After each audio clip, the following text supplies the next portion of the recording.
McCurdy's has been a locally owned department store since 1901, but changing times and a bad Christmas season has now forced it to sell out to its main competitor. I think that there are trends in the retail industry that are causing change, and locally we believe that some of the value-driven retailers have been more successful recently than traditional department store formats. I think the consumer is demanding price and value increasingly, and it's been more and more difficult for us to keep the kind of store that we've historically had in the face of the consumer's changing tastes and needs. McCurdy's will sell 5 suburban stores and 3 B Formans to the May Company. That company now owns Kaufman's. McCurdy's will keep Midtown and the Seneca building. We're very optimistic about the future of downtown Rochester. There are a lot of things happening. Bausch & Lomb's putting up a brand new building, and we think downtown is a good market.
For years, retail in Rochester struck a fragile balance. On one side, there was Sibley's. On the other, McCurdy's.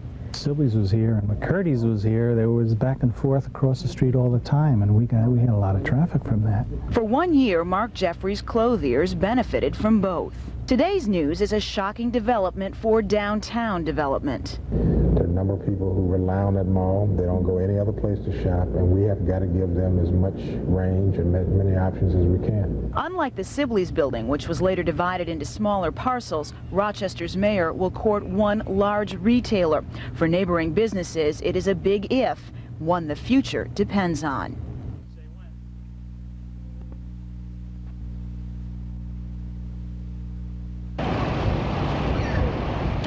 Doris Hoot didn't buy anything memorable, but she'll probably remember her final purchase at McCurdy's for a long time. She was inside shopping when the store suddenly closed at 5 o'clock. Well, one girl said inventory, and another said, no, it's more serious than that. I had a gift certificate, and I thought to myself, I really didn't want to lose this gift certificate. So I ran down, and she said, and it was like 10 to 5, she says, you know, I've just cashed out. And I just gathered a few things, hoping that I'd reach $20, and she rung it all up for me, and she was very nice about it, and she really didn't know what was going on. Tom Ristich stopped to pick up his girlfriend who works at McCurdy's on her dinner hour. When he found the doors locked and saw the close sign, he didn't know what to think. No, she just went to work today like normal. Figured I'd pick her up during a dinner break and we'd have dinner. And I guess I can't get in, so much for that, huh? It's a sad day for shoppers, and as one local economist put it, it's a sad day for our city, which is losing its last locally owned retailer. It was a surprise, especially the buyer and being May Company. One normally would expect a competitive firm like Dillard's or somebody of that type to come in and buy a similar type of department store.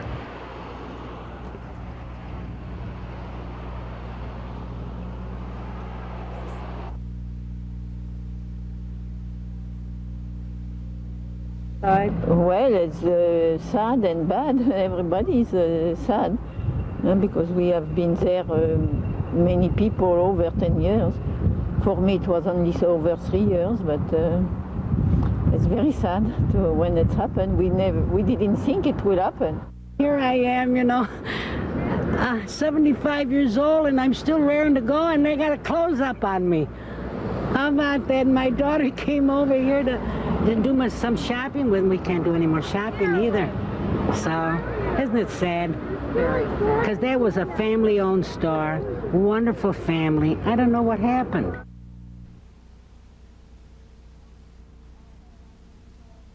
Oh, I made a lot of friends there. It's really sad. Amy Malta was celebrating her 8th wedding anniversary when she got the news she might not have a job anymore. I get home, I get a phone call telling me that they're closing McCurdy's store, which I've been working for over about 2.5 years. Amy manages the hair salon at the Eastview McCurdy's store. That store is being sold, and there are no plans yet for a replacement. A lot of my customers were people who shopped there for years and years, and I'm sure they're shocked. For other McCurdy's employees, there are more years invested, more memories lost. Margaret Anello has considered her job at the Marketplace store her life. And here I am, 75 years old, and I'm still raring to go, and they got a close up on me. How about that? Wilmerite, which owns several area malls, says the news isn't all bad. McCurdy's stores at Marketplace, Grease Ridge, and Irondequoit will reopen as Kaufman stores, a move McCurdy says it had to make. We've, on our side, done the things that we could figure out to compete, but it's harder to compete with bigger and bigger companies with more assets and strength than our company as a family company has had.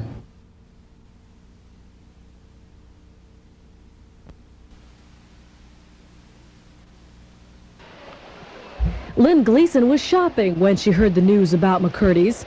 Her first impulse was to go there and see for herself. I can't believe that it's really not there. I mean, it's really gone. What Lynn didn't realize is that McCurdy's had closed early for the day. I'm very upset. It's my favorite store. The sale of McCurdy's was met with sadness, shock, It's unbelievable. and some confusion. McCurdy's is going to become Kaufman's? That's weird. That's right. Kaufman's will take over McCurdy's in Greece, Irondequoit, and here at Marketplace. The other big change will be here at the Foreman's Marketplace store, where Gap for Kids, and Banana Republic will move in, creating what could be the only shopping opportunity from the McCurdy's sale. Variety is what the Orlicks look for at the store. They're worried there will be less of it now. I think it'll cut down the competition, and I always enjoyed shopping at Foreman's and McCurdy's also. And I used to shop at Sibley's, but no, I think they've changed since they took over. Been kind of avoiding Kaufman's. It just seems like everything's all the same now. Joanne Buckley almost always shops at this brand name discount store. She rarely shops at department stores anymore. It's not a lot of variety, and the styles are very conservative. I can't afford most of the department stores. They don't have very many, they don't sell very many things that I'm interested in buying anyway.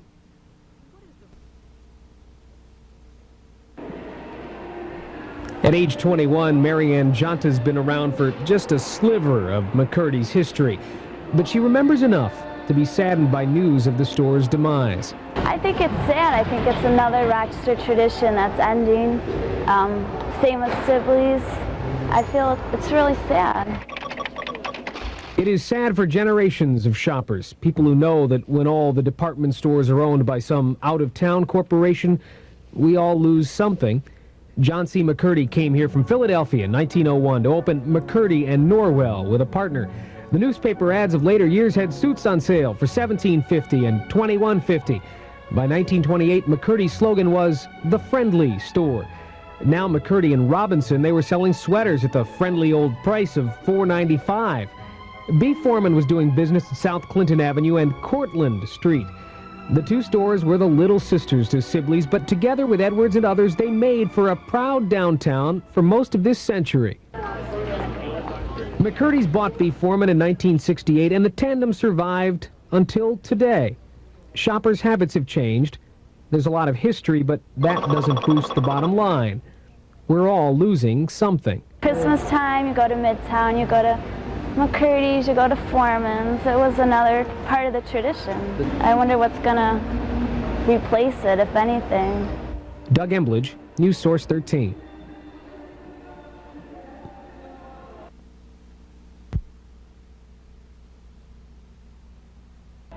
Joanne Eric has been shopping at McCurdy's downtown for as long as she can remember. In fact, holiday shopping here has become somewhat of a tradition for her. I usually come downtown on major holidays. I like to come down here for Christmas time. But now that the Midtown McCurdy's store is closing, Joanne will have to find another place to shop. Shopping downtown won't be the same now without McCurdy's and B. Foreman's. So I guess I'd rather just stay in the suburbs. I've always come over, run over on break and lunch hour. For Ann Duckett, a shopping excursion at McCurdy's is one of convenience. Ann works in the downtown area, but she says the prices and styles are just as important as convenience. I don't care for a lot of the looks the new stores are coming in with. They've been here forever. I wish they'd stay. There is no doubt that McCurdy's and B. Foreman will be missed when the stores close in September, but supporters of downtown business say the closures will not have a significant impact on the downtown economy. This construction site is a constant reminder that Rochester's downtown is still healthy.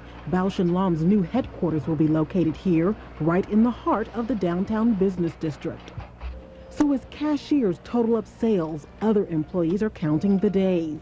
Less than 90 days are left before the Midtown Mall McCurdy stores close their doors forever. Vita Beasley, News Source 13.